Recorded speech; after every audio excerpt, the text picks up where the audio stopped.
What's up, everybody? Rich Kurtzman here for 5280sportsnetwork.com in a joyous, well, now quiet Moby Arena, where Colorado State came out and won their first men's basketball game of the season, 64-61 over the New Mexico State Aggies. This was a game where Colorado State had to play without Gene Clavell, their redshirt senior leader, who's been suspended indefinitely following his arrest last Tuesday.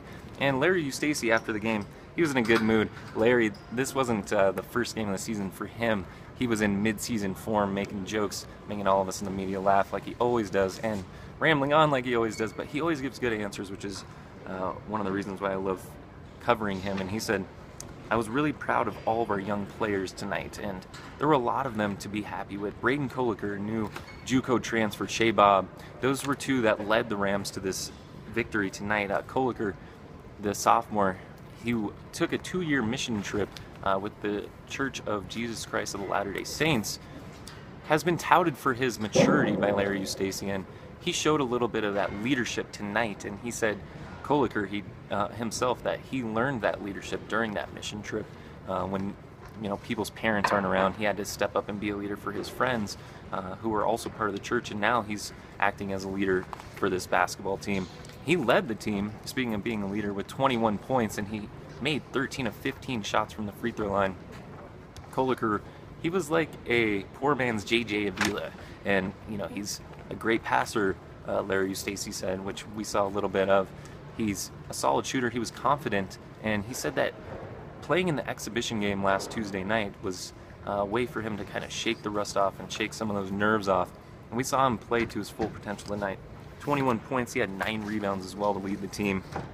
Shea Bob, another JUCO transfer, played extremely well, especially rebounding the ball and playing defense, which he said he prides himself in those two areas, which makes him perfect for a Larry Eustace team.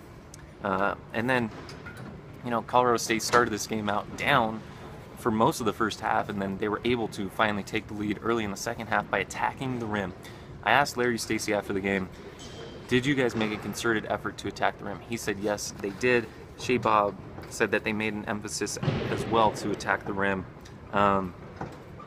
Larry, he was very happy with Shea Bob. He said, I don't know where that came from.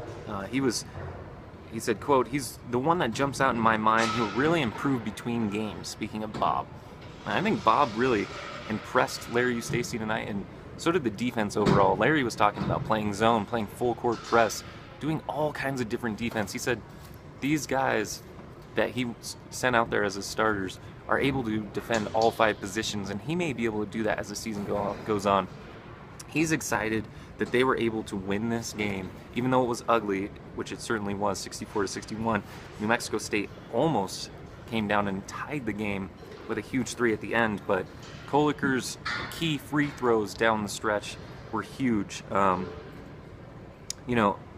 Eustace also said, I don't know if we played a team that good that early on in the season, especially with this many newcomers. So kudos to Larry Eustace and his Rams for earning that first victory of the year, even though it was anything but pretty.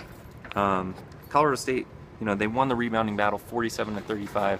They led 42-28 earlier in the game, and they just continued to rebound the ball relentlessly. And obviously, that's what Larry Eustace's teams are made of, playing defense, rebounding the ball. And if they can play like a team together, this team can actually be pretty good.